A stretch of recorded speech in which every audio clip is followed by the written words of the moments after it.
Démarrons l'actualité internationale au Burkina Faso.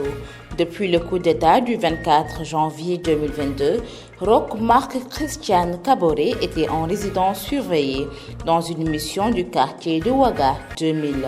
Dans son communiqué, le gouvernement burkinabé explique que cette décision intervient à la suite de consultations qui ont duré près de 3 semaines. Par ce geste, les autorités répondent en tout cas à l'une des exigences de la CEDEAO. En mars, l'organisation sous-régionale avait demandé la libération inconditionnelle et sans délai de l'ancien président. Une délégation de la CEDEAO était à Ouagadougou la semaine dernière pour parler de la transition avec les autorités burkinabées.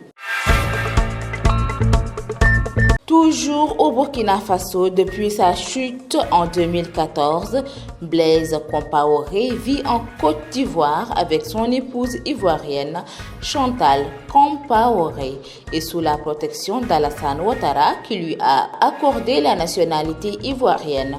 Mais en 2021, la situation change. Blaise Compaoré est cité à comparaître au procès de l'assassinat de Thomas Sankara, un procès qualifié d'entrave et vécu comme une humiliation par l'entourage de l'ancien président burkinabé qui ne s'y rend pas. La Côte d'Ivoire, elle, refuse de l'extrader. Terminons l'actualité internationale par la guerre en Ukraine. L'Est de l'Ukraine est désormais la cible prioritaire du Kremlin.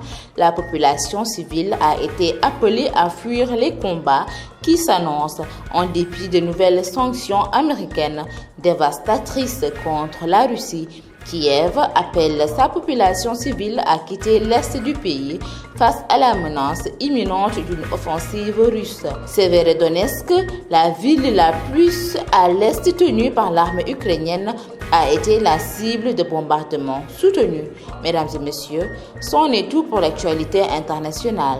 ñu tàmbali xibaari bitim réew yi ci Burkina Faso depuis coup d'état bi amoon ci 24 janvier 2022 Roch Marc Christian Kaboré moo ngi nekkoon ci résidence surveillée foofee ci benn kër bu nekk ci quartier bu Ouaga 2000 ci communiqué bi gouvernement burkinabé bi def mu ngi expliqué que ni décision boobee ñoo ngi ko jël ginnaaw bi ñu amee ab consultation ci diiru ba ñetti semaine jëf joodee nag bokk na ci exigence yi nga xamante ne moom la waa CEDEAO ci weeru mars bi ñu génn CEDEAO mu ngi doon laajte ngir ñu libérer ancien président boobee ab délégation de la CEDEAO mu ngi woon ci Ouagadougou ci semaine bi ñu génn ngir wax ci li soxal wàllu transition bi ak it autorité burkinabé yi.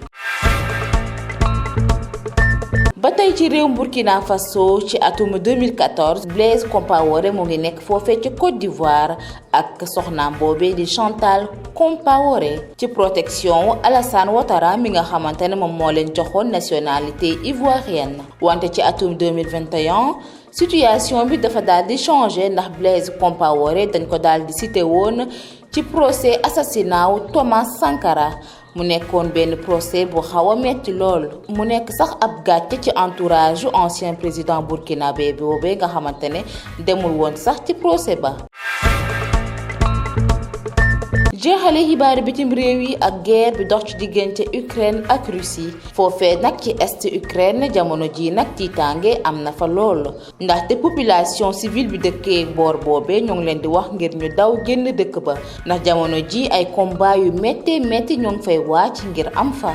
Kiev moom moo ngi woo population civile bi yépp ngir ñu jóge boor boobee ci ni mu gën a gaawee. Severodonetsk nag nekk ville bi nga xamante ne bombardement yu métti fas yéene nañ faa am mbokk yi tey lii moo nekkoon seen xibaaru bitim réew.